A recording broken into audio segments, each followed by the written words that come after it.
So hello and welcome, dear friends. I'm Father John Deere, and welcome to this great program for the Beatitude Center of the Nonviolent Jesus with my friend Bill Wylie-Kellermann. And today we're going to read and discuss some anti-war poetry from our friend Daniel Berrigan, which is from my recent collection of political anti-war poems by Dan, which you can see here, The Trouble with Our State. I hope you all get the book. First, let me ask everyone to make sure that you're muted, and feel free to write any questions or comments in the chat box there at the bottom. And Bill and I will talk for 50 minutes, maybe longer, and then we'll open it up for 40 or 30 minutes. It'll be an hour and a half or maybe a little longer. And on Monday, which is Dan's birthday, we will send out the Zoom recording link if you'd like to listen to it again, or for those who missed it. So friends, let's begin with a little prayer. And I invite us, if you'd like, to take a deep breath and moment of silence and enter into the presence of the God of peace who loves you. And let's ask for whatever blessings of peace we need for ourselves and our poor world.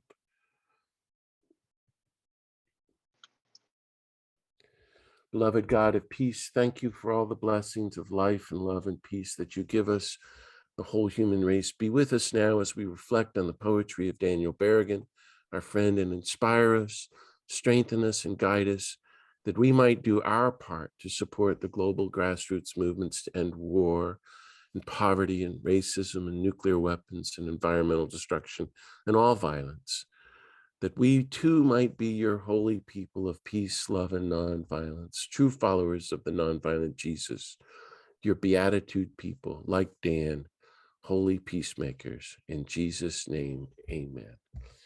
So, dear friends, again, welcome. It's such a difficult time as we say no to war in the Ukraine, no to the threat and existence of nuclear weapons, no to NATO and its militarism and war baiting, and no to the mammoth US military budget, no to all wars, the war on the poor, the war on children, the war on creatures, the war on Mother Earth. And I thought, as a way to encourage us to keep going forward in the life of peace and hope and nonviolence, as we honor for Dan's birthday, we could read some of Dan's poems. And so I called my friend Bill Kellerman, who may remember a year ago we shared a Zoom. And so I'm going to ask Bill to say a few things, and then we're going to take turns reading a poem and then reflecting on it, and then the other may respond to it. So I'll do a poem first, then Bill, then me, then Bill, and back and forth. We hope to go through 10 poems and then open it up for a conversation with everybody. And again, all the poems are from this collection, The Trouble with Our State, which came out last year, which you can get from Whitman Stock. Just so you know, the page numbers in the table of contents are wrong. Dan would love that, just to keep you on your toes. So let me introduce Bill to you officially. He's a longtime friend of Dan's and also William Stringfellow, the theologian. Bill's a pastor, theologian, activist, and lives with his family in Detroit, and is the author of several great books, but this great book of essays about Dan, which came out last year, called Celebrant's Flame, which if you don't have, I hope you'll get it. So please join me in welcoming my friend, Bill Wylie-Kellermann. Welcome, Bill. Yeah, thanks, John. And thanks not only for inviting me into the poetry conversation today, but into the project of the book.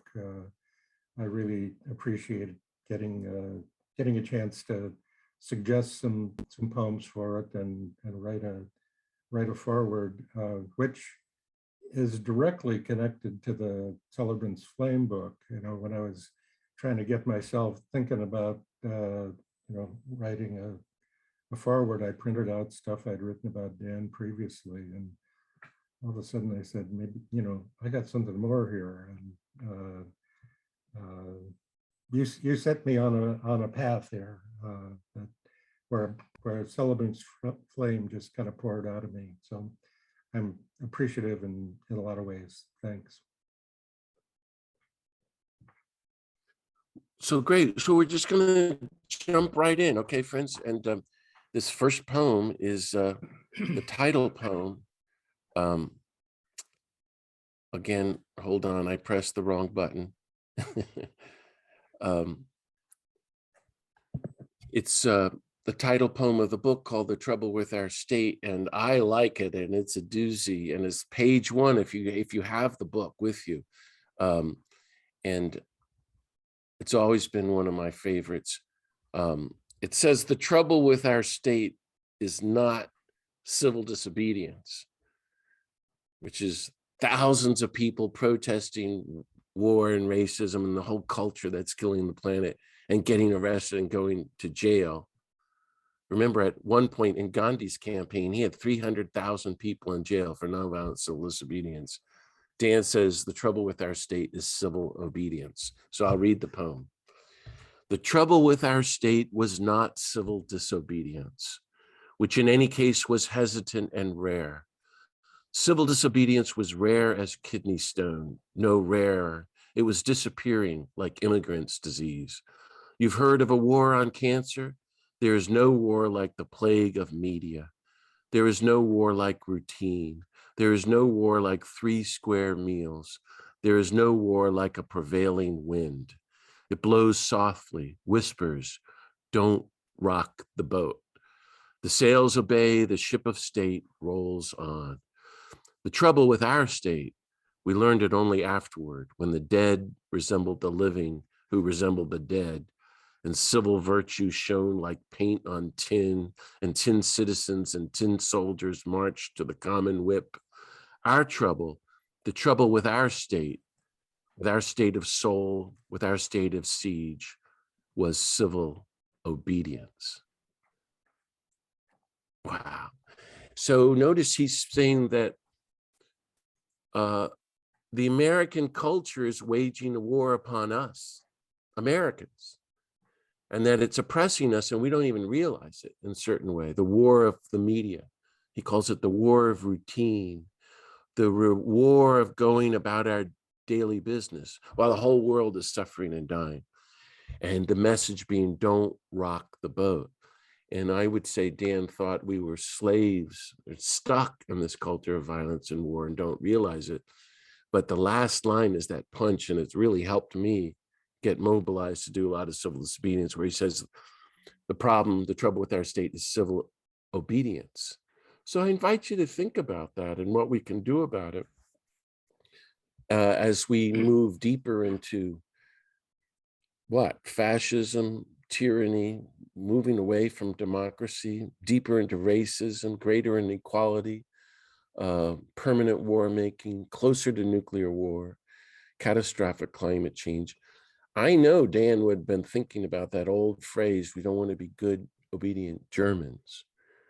And he's talking about the 1920s and 30s of the poor people who did nothing. And then it was about resistance. And then it was too late when the Nazis were taking over and killing everybody. So I hear this poem as a call to resistance. And I like that. In other words, he's saying, do what you can for our common liberation from this whole sick system of permanent war, racism, greed, and nuclear weapons, and so forth. And keep at it, do what you can. And even engaging in civil disobedience. In other words, keep on rocking the boat. Bill, if you want to add a thought. Yeah, I totally agree. And I guess the one thing I would add is the notion, you wouldn't think of Dan to say our state. He was, because he saw it as a principality invading us. But he's got kind of a double meaning going on here, where it's our state, the principality, with the power of death, but also the trouble with the state of our state of mind, state of heart, state of soul, state of conscience. You know, it's inside too. And if we're going to address and transform the state out there, I think we got to start close to home, he's saying. That's great. Thank you. Lead on. Yeah, I wanted to read one that's on page 18. I think that's the correct page. Tulips in the prison yard, which we had in our community in Battle Creek. A portion of it was on a poster and it was on our wall. So I actually memorized a portion of it. Well, I think I'll go ahead and read the whole thing. This is from Dan Barry from the Prison Poems. All kinds of poets, believe me, could better praise you. Sovereign beauty, your altogether subtle translation of blank nature. So that winds, night, sunlight, extraordinarily colorless phenomenon are drawn into what can only be called a new game. Well, I will not revel in humiliation. Yeats, Wordsworth would have looked once, breathed deep, gone home, sharpened quills, and with a flourish plucked you from time. But you are jail yard blooms. You wear bravery with a difference. You are born here, will die here, making you by excess of suffering and transfiguration of suffering ours.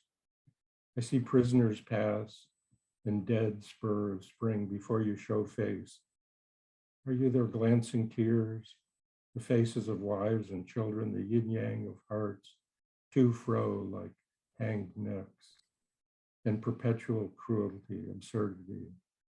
The prisoners pass and pass, shades of men, pre-men, khaki ghosts, shame, futility, between smiles, between reasons for smiles, between life as fool's pace and life as celebrant's flame, eons. Yet, thank you against the whips of ignorant furies, the slavish pieties of Judas priests, you stand the first flicker in the brain's soil, a precursor of judgment. Dawn might be, we may be, or spelling it out in the hand's palm of a blind mute. God is fire, is love.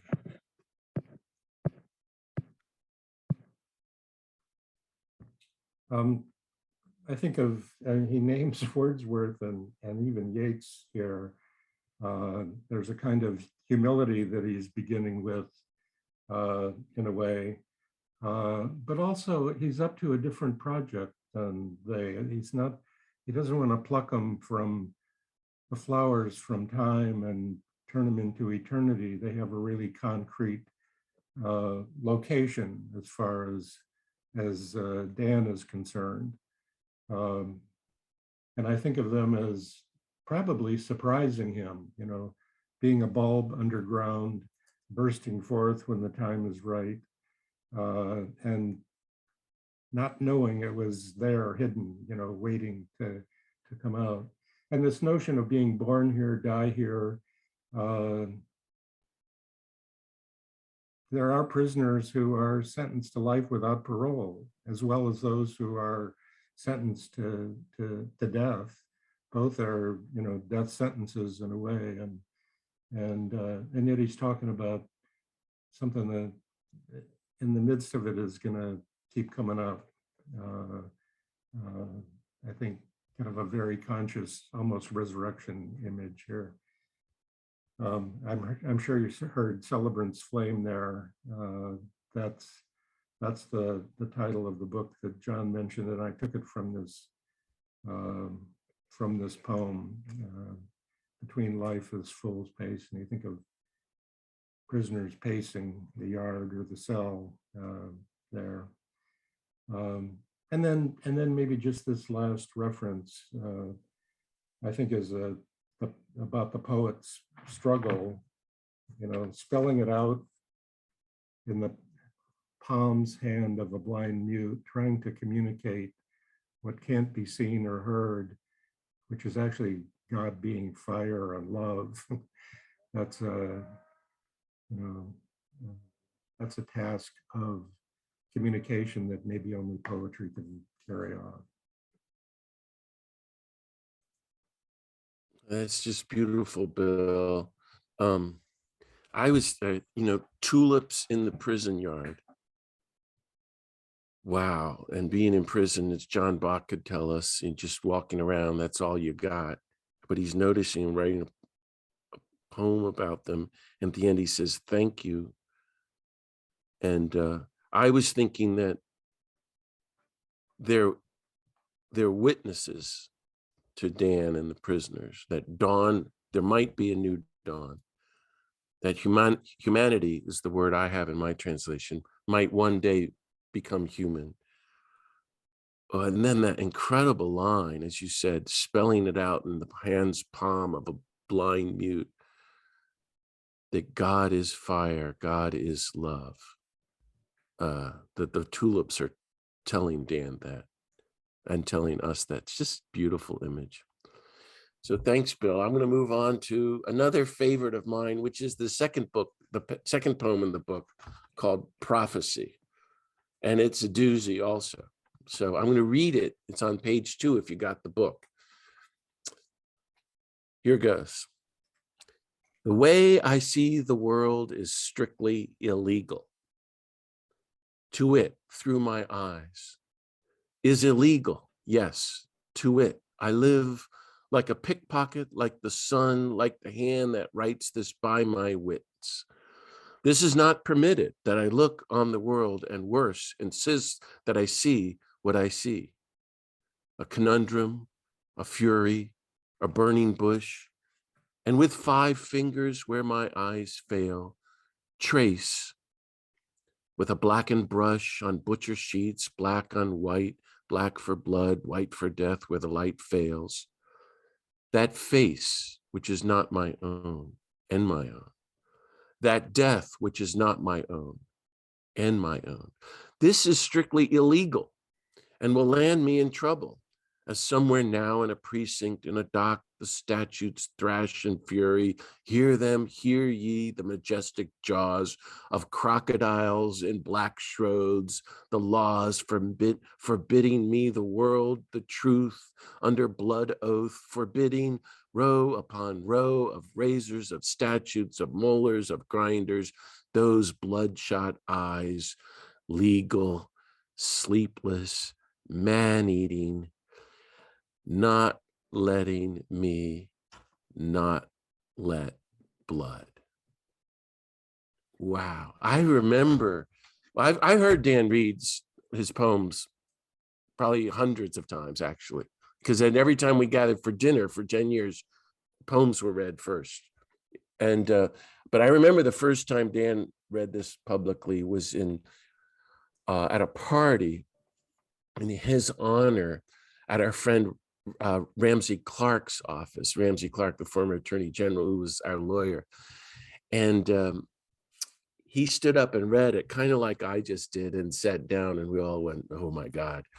And I think, Bill, it's about the prophetic vocation, the duty and calling to speak the truth of peace and nonviolence publicly, which means to say no to war and nuclear weapons and all destruction and violence, and to say yes to life and peace and justice and love.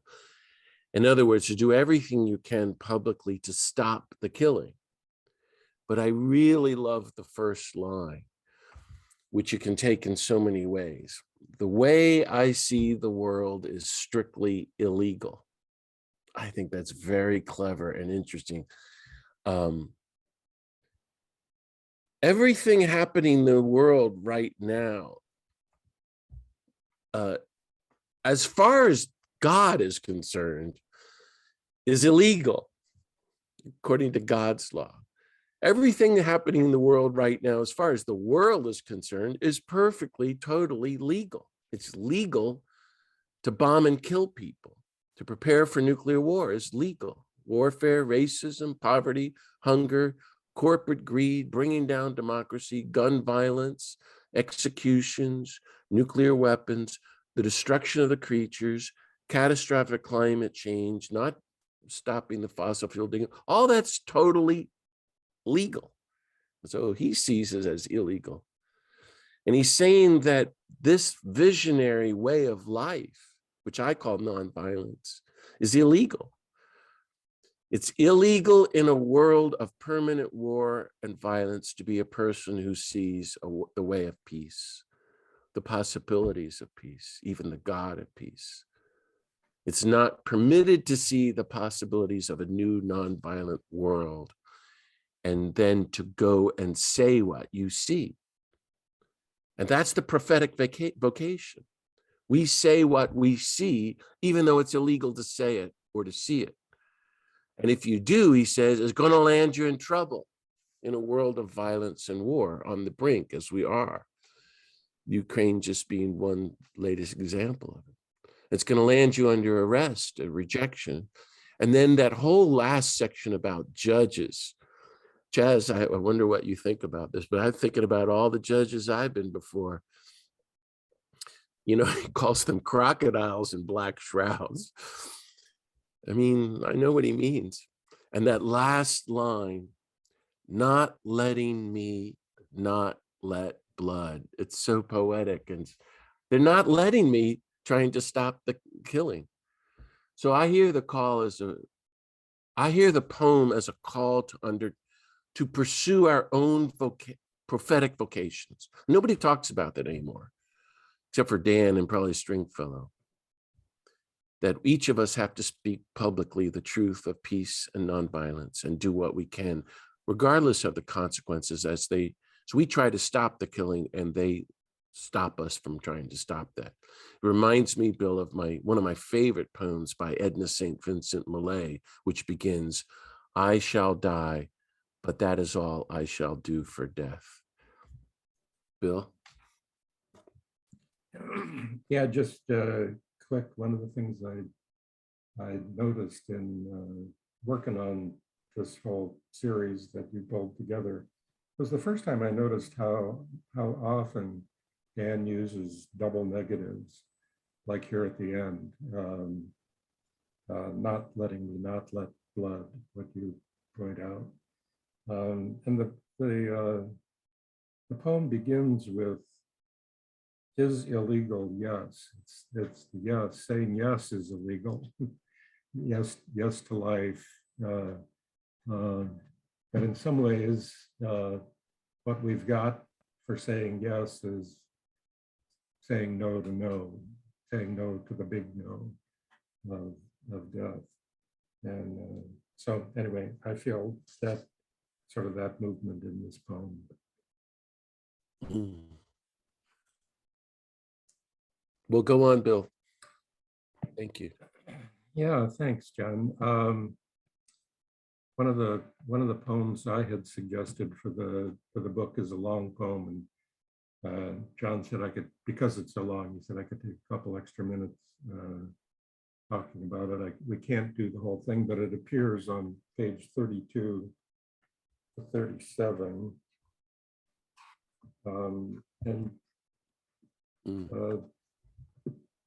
It's not been published in a book before, even in the collection, the kind of definitive collection that John pulled together.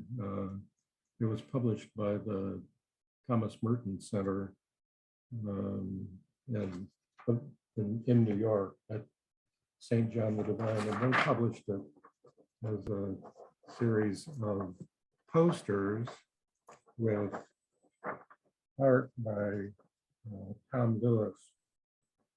If I were technologically adept, I'd be screen sharing, but the posters all fit together, and the collage art of Tom, who was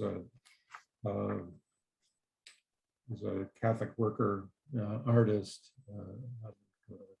Worcester, Mass, and was part of the Baltimore Four, the very first draft board action, and then again with the Dan with the Catonsville Nine. Anyway, the poem is long. At one point, I memorized the whole thing, sitting in a tiger cage that we had at the back of the chapel at Union Seminary, but also in another one that was on the steps of the U.S. Capitol as a demonstration. So anyway, I'm just going to recite the first section of it. Dear friends, your faces are a constriction of grief in the throat. Your words weigh us like chains. Your tears and blood fall on our faces. Prison, Vietnam, prison, US. Prison is our fate. Mothers bear us in prison. Our tongues taste its gall. Bars spring up from dragon's teeth, impaling us. A universal, malevolent will crouched like a demon, blows winter upon us, stiffens our limbs in death, the limbs of women and children. Here, they hawk death in the streets, death in the Hamburg joint, death in the hardware, death in the cobbler's hammer, death in the jeweler's glass, the classy showrooms of death. Death, shouts the newsboy. Death, oranges, lemons, death in a candy wrapper. The cinema blares it, death, but out of sight and mind, like an aquarium at midnight, like the eyes of a captive tiger, a colony of golden eyes of bees in their cells, a miser's mine of jewels throttling the moon underground, you and I. Our eyes like grapes beneath the nailed boot, our why dragged in the dust, a flayed animal's entrail, our how long is the lifeline thrown from God to Job.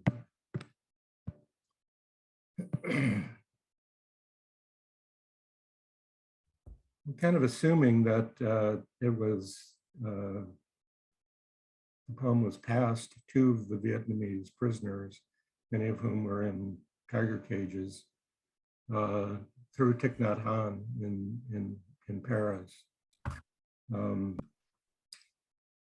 struck by that section in this first stanza about death, and all the ways that he just hints at that, gives a glimpse. Death in the Hamburg joint. And, it's almost like doing social analysis in poetry. If you think about, the clearing of the Amazon forest to grow beef, or the immigrant folks, undocumented often in the slaughterhouses, how death is under everything, and these things in particular, the cinema, the jeweler's glass, the diamonds, it's underneath it, killing literally, and violence. And then he comes to death with a capital D. Stringfellow speaks of the power of death, and he names it a living moral reality. And in some ways, it's almost it's his way of speaking about what the scriptures do in terms of Satan. And then this question, how long? That's the question that the martyrs in the book of Revelation under the altar are asking. How long, will this go on? And this image of long as the lifeline thrown from God to Job is, I thought so often that it's actually an apocalyptic image. And I guess I would want to say, speak to questions, the why, the how long, even though they're excruciating, they're actually forms of faith. A question to God is a confession of faith, in a way. I'll say one more thing. In a later stanza, he talks specifically about Catonsville, and you listen for, just in what I'll recite, just listen for Christmas, listen for Dan's back pain, and the cost of paying up. So he says, if the birth of a child is sufficient reason to trim the lamps of the universe, to wreathe in smiles our stiff-jointed discontent, then it must be held with equally rigorous logic that the murder of a child is sufficient reason to burn like trash or offal those hunting licenses which go by the civilized euphemism draft files, to endure imprisonment, loss of repute, the stigma of Cain burned by the perfumed hands of judges, politicos, and churchmen on the forehead of Abel. That, I think, it anticipates the next poem that John is going to read. And I'll only add that the last line of the poem, which was not the original last line, it came from another poem, The Risen Tin Can. It ends, it is snowing tonight as I vigil, the first white fall of winter, bitterly cold. I think on the fevers and horrors of Kansan. No to their no, yes to all else. There's the double negative again, and held together with the yes. Anyway, thanks for a little extended space there, John. Thank you, Bill. Yeah, go ahead. No, I just commend people to take their time with it and read the whole thing. Thank you. I'm so touched that you memorized part of that. Folks, I hope this is okay for you all, that you're doing okay listening to all these heavy poems. But Bill, when I'm hearing you speak and reading myself, I'm reminded, the community that Dan and I were part of in the Upper West Side, we went off for a week together once a year and 2 weekends together twice a year. And I went with them about for 25 years. And we took turns doing exactly what we're doing now, Bill, usually reading really heavy duty poems. And it would take you, these were all Jesuits, our friends. And this was our retreat, usually Hopkins. It would take you to a deep level, a deeper place that nothing else can do. Rhetoric can't do it. Political commentary or writing can't.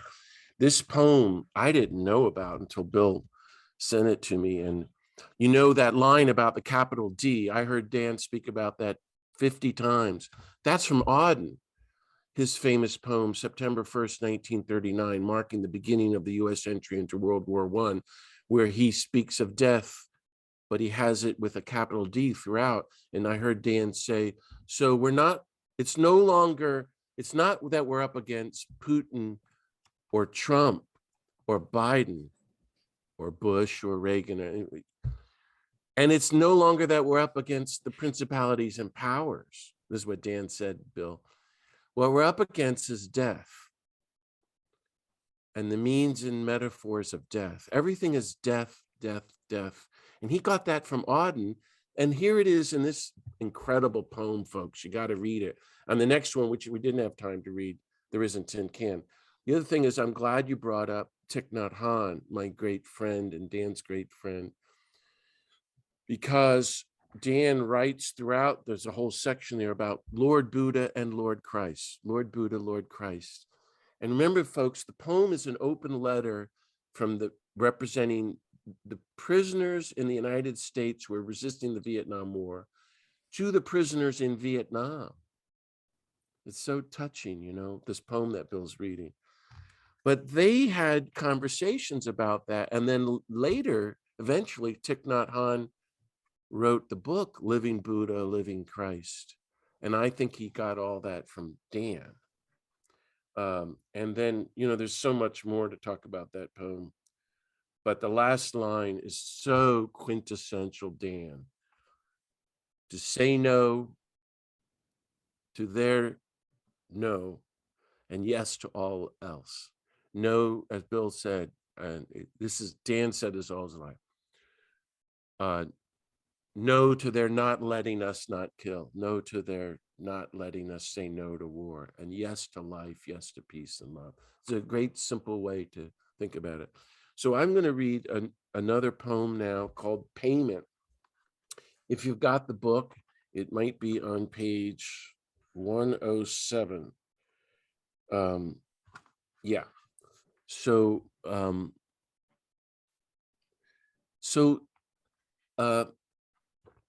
this poem is about one of the most difficult civil disobedience experiences I ever experienced, and I'm sure Dan too.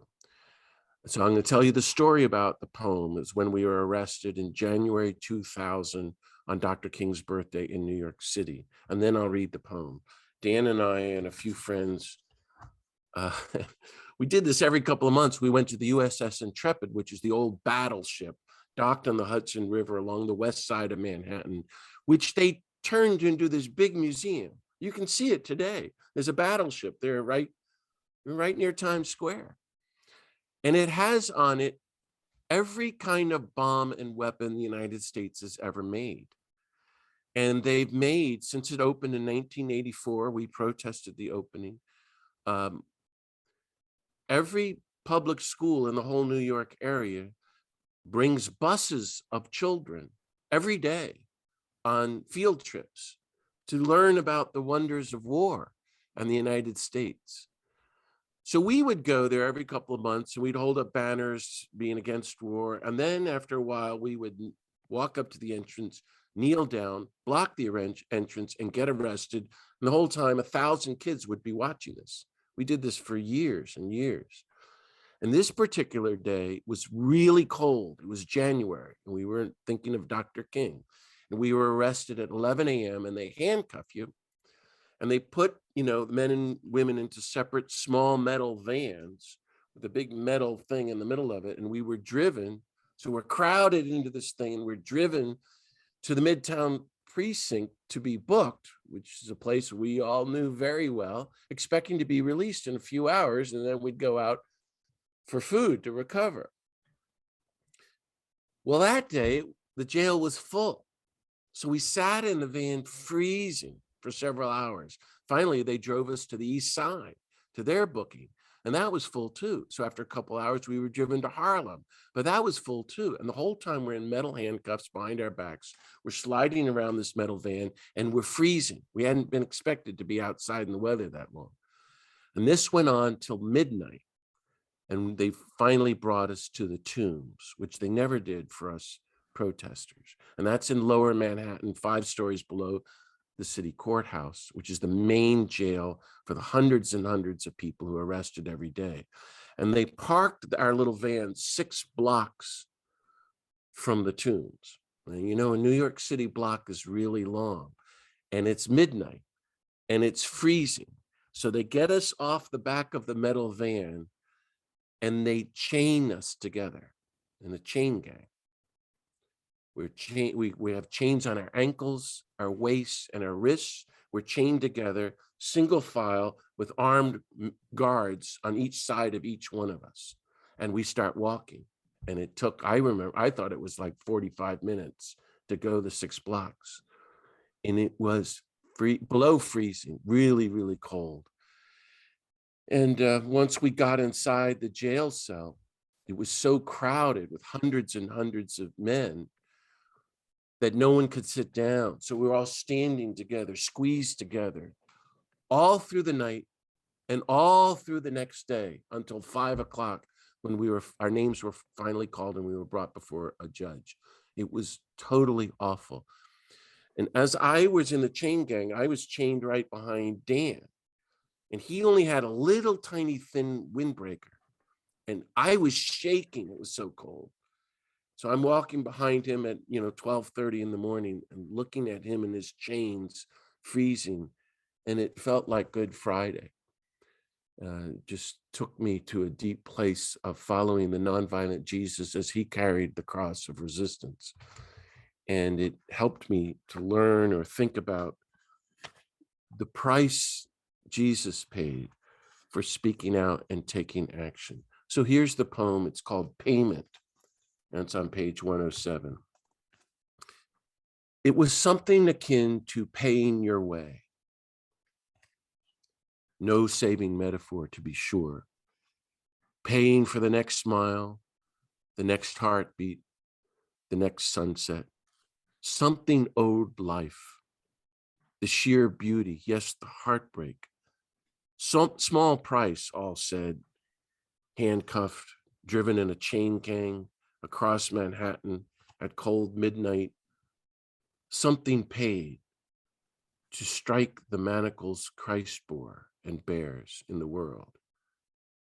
Does the metaphor befit? I'm unsure. That way it might.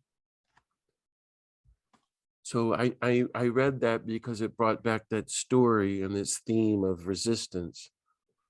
But it's the title is a very big theme for Dan, payment. You know, it's maybe his most famous quote about, you know, the cost of peacemaking is at least as costly as war making. Discipleship to Jesus is not free, it's costly. And sooner or later in this world, you have to pay up. And I used to hear him say off the cuff, like sometimes as an aside, I like to pay as I go. And instead of having to pay when I die, you see the difference. So he's asking us, what price are you willing to pay for peace? Bill? Yeah, just the story and wanting to add into it what we know about Dan's chronic back pain from arthritis or congenitally, you know, that whole story, and add in his back into it, standing all day or all that time, I think of. You also made me think of the tombs. I was in the old tombs before they were destroyed in '74 and torn down. And that was an action that John Bach, who's going to come up next, helped lead me into. Well, the one thing I did want to say is the question of the metaphor, which is related to payment. I think the metaphor he's talking about, no saving metaphor, is redemption. You know, it's the metaphor that St. Paul uses to try to understand the cross, so just from one angle, you know, as redeeming land, paying to redeem land, redeem a slave, redeem. There's freedom involved in paying up, and I think that's the metaphor that he's asking. Of course, you can, if you turn it into you know, like this is the whole thing, it ends up being a pretty deadly understanding of the atonement. But as an aspect of what's being talked about, and I think it's really helpful as you've pointed out. And this idea of does the metaphor befit? I'm not sure, he says. That way it might. And this notion of not being sure made me think of Gandhi, you know, who embraced nonviolence as a sort of an absolute essential of truth and humanity. But he also spoke of being committed to nonviolence because he was not so sure of the truth that he was willing to kill for it,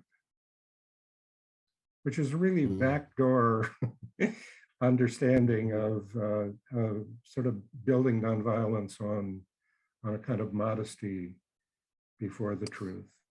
Anyway, well, that's lovely. I'm lovely. Saying, thank you. Saying too much.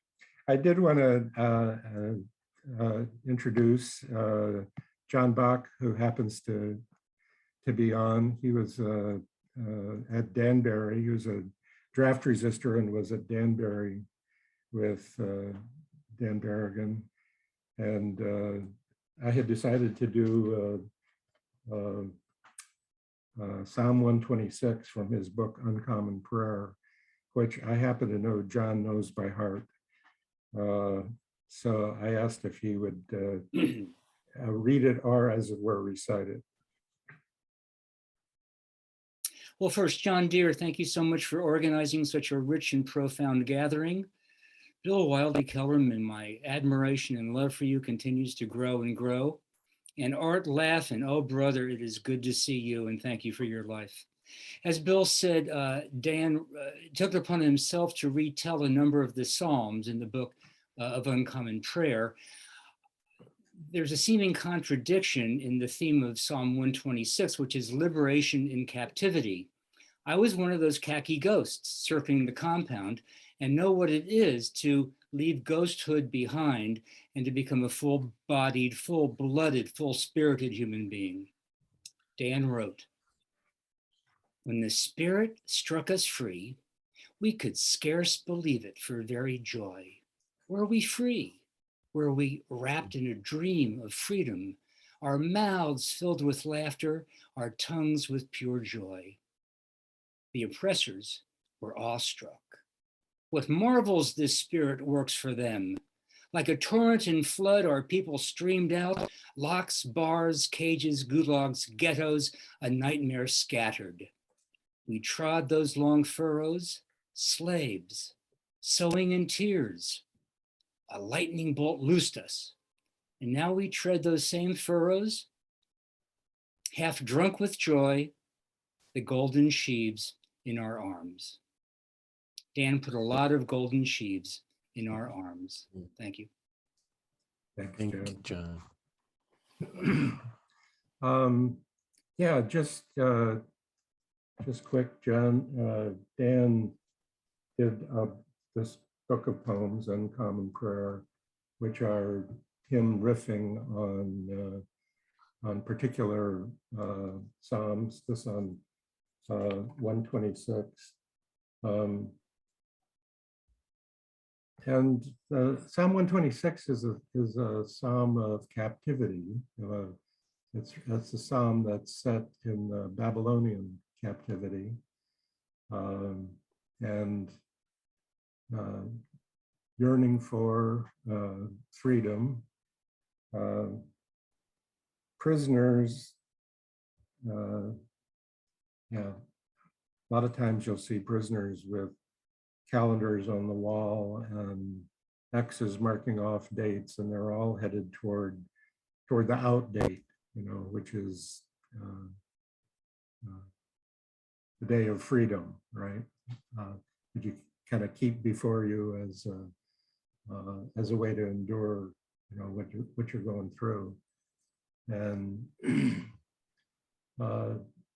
Dan, in this poem, and there's also a little reflection that goes with it. So if you get the Uncommon Prayer book, you'll have his commentary where he talks about praying it on behalf of prisoners who will never see the out date.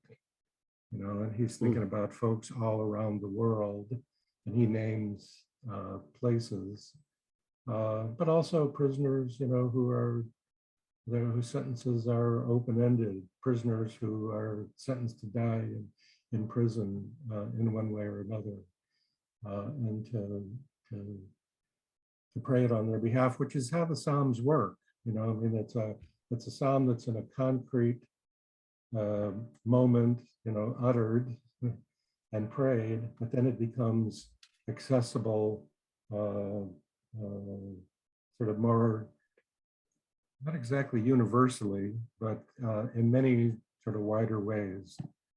I wanted to show also the artwork that goes with it. This is by Robert Mcgovern, and is another instance of Dan's collaboration with visual artists, which he really often did, either working from the art, which is not the case here, but where Mcgovern is taking Dan's poem and doing this image of a prisoner stepping into freedom. And I would say underneath it is the feel of resurrection. And in many ways, biblically, in terms of the Hebrew Bible, the freedom from captivity is a seed of resurrection theme in the scriptures generally. So I'll stop there. Thanks again, John and John. Thank you. Thank you, Bill. It's lovely.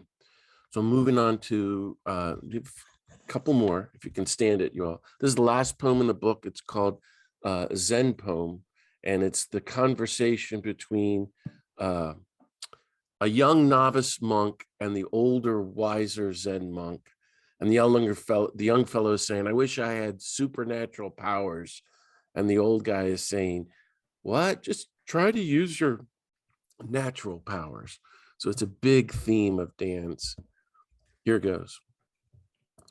"How I long for supernatural powers," said the novice mournfully to the Holy One. "I see a dead child and I long to say, 'Arise.' I see a sick man, I long to say, 'Be healed.' I see a bent old woman, I long to say, 'Walk straight.' Alas, I feel like a stick in paradise. Master, can you confer on me supernatural powers?" The old man shook his head fretfully. "How long have I been with you and you know nothing? How long have you known me and learned nothing? Listen, I have walked the earth for 80 years. I have never raised a dead child. I have never healed a sick man. I have never straightened an old woman's spine. Children die, men grow sick, the aged fall under a stigma of frost. And what is that to you or me but a turn of the wheel, but the way of the world, but the gateway to paradise? Supernatural powers. Then you would play God, would spin the thread of life and measure the thread 5 years, 50 years, 80 years, and cut the thread? Supernatural powers. I have wandered the earth for 80 years, I confess to you, sprout without root, root without flower. I know nothing of supernatural powers. I have yet to perfect my natural powers. To see and not be seduced, to hear and not be deafened, to taste, not be eaten, to touch and not be bought. But you, would you walk on water? Would you master the air? Would you swallow fire? Go and talk with the dolphins. They will teach you glibly how to grow gills. Go listen to eagles. They will hatch you, nest you, eaglet and airman. Go join the circus. Those tricksters will train you in deception for dimes. Birdman, bagman, poor fish, sprouting fire, moon crawling at sea forever. Supernatural powers. Do you seek miracles? Listen. Go. Draw water. Hew wood, break stones, how miraculous. Listen, blessed is the one who walks the earth 5 years, 50 years, 80 years, and deceives no one, curses no one, kills no one. On such a one, the angels whisper in wonder, behold the irresistible power of natural powers, of height, of joy, of soul, of non-belittling. You dry stick in the crude soil of this world, spring, root, leaf, flower, trace, around and around and around, an inch, a mile, the world's green extent, a liberated zone of paradise. I love that because to me, it speaks to Dan's great theme, which is his initial conversation he had with Thomas Merton on the day they met in 1962. What does it mean to be a human being? And Dan said, we humans want to play God, whereas God wants to be human and came to us to show us how to be human. So we killed him. And we end up becoming inhuman, and our inhumanity is destroying us. And Merton and he said that none of us are fully human yet. We're still infected by the culture's inhumanity. Part of us is still inhuman toward ourselves and others and supports the world's inhumanity. So instead of wanting to be human, we want to dominate others, control others, be powerful, be little emperors. That's what he means by supernatural powers. But the invitation is to be human with one another, which is what I think the poem is saying. Be kind, gentle, loving, ordinary, and nonviolent to ourselves and one another, and work for a more nonviolent world. And isn't that miraculous, to be human? And if we tried to be human, we'd end war and injustice and violence. So the spiritual life really is not trying to become God, but to become human. And notice the beatitude he wrote at the end. Blessed is the one who deceives no one, curses no one, kills no one. On this one, the angels will be in awe of the irresistible power of natural powers. I love that.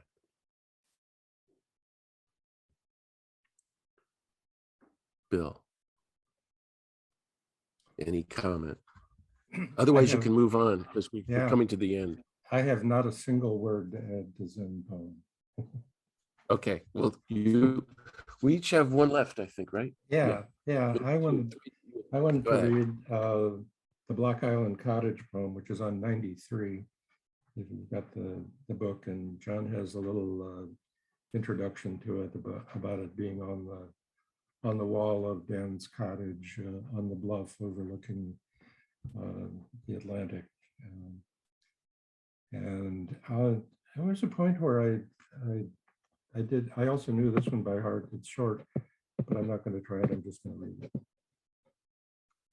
Where this house dares stand at land's end, when the sea turns in sleep, ponderous, menacing, and our spirit fails and runs landward, seaward, a skelter.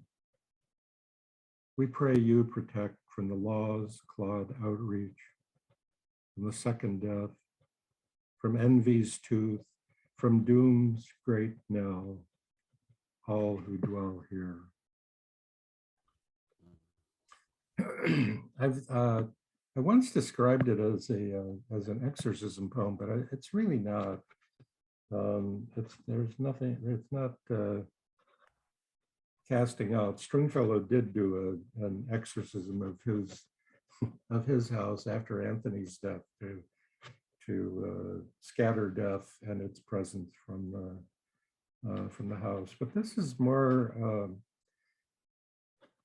if it's a riff on a psalm, it's Psalm 91 that the monks chant at Compline.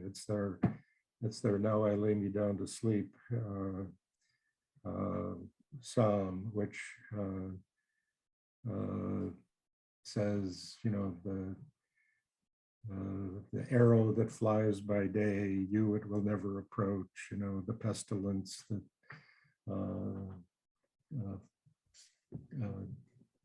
runs at noon. It's all this list of things that the terrors of the night that the psalm declares, if not praise, protection from. And this psalm or this poem certainly names the powers, the law, the state, an empire. The law's clawed reach. You have to think of Dan's own arrest on the island, where at the end of his 4 or 5 months underground, where the reach of the law did catch up with him, and the FBI posing as bird watchers. And he envisions, as Stringfellow's house was for him at the time, he envisioned the cottage as a safe house, which was also what he experienced in a whole series of underground visitations. He names the second death, which is a reference to the Book of Revelation. And I forget. I'm gonna guess chapter 18. That's a little bit of a wild guess, but where the book speaks of those who suffer the second death. And if you want to read about Dan's in his commentary on Revelation, the nightmare of God, he's got a sort of an anthology of terms at the beginning, and he has a couple pages on the second death. So if you want to read that, Envy's Tooth is obviously greed. And there were two versions of the poem. The first one, this is on the wall of the cottage, in his sort of unique calligraphy, unique and recognizable. The first version had a list of people at the bottom, mostly resistors, folks who had he'd given hospitality and access to the cottage to recover from prison or some ordeal. And I remember, coveting being on that on that list. I was not there, but there were recognizable names that were on it. And then the cottage was, at a certain point, was improved. It was insulated and a new wood stove put in, and in the course of that, the poem was destroyed, and he had to do it again. And in the closet, you can see him trying out the magic marker on the inside of the closet wall just to see how it's going to look. And his calligraphy, he combines capital letters and lowercase letters in a really distinctive way. Anyway, the second version, instead of the names, at the bottom it has a cross, a simple cross, and a wolf's head, like a black, I think it was metal, may have been wood, but a wolf's head that was mounted there. And I think that's actually really important to mention. On the one hand, he begins his autobiography, To Dwell in Peace, with a description of his older brother in Minnesota, where they lived, close to Lake Superior. And one time in a cold winter, his older brother had taken him out on a walk on his shoulders and then into a woodshed and thrust his face into the open mouth of a wolf that had been killed and was hung in the woodshed as a frozen body. But he said he screamed and screamed. The child screamed and screamed. And so in a certain sense, it's the wolf's head on the foot of the poem names his sort of deep-seated existential fears from which he's yearning and calling for protection. And maybe it invokes the story of Francis and the taming of the wolf and all of that as well. But anyway, Good. Safe house poem. I'm going to Thank shut you. up. Yeah. Yeah.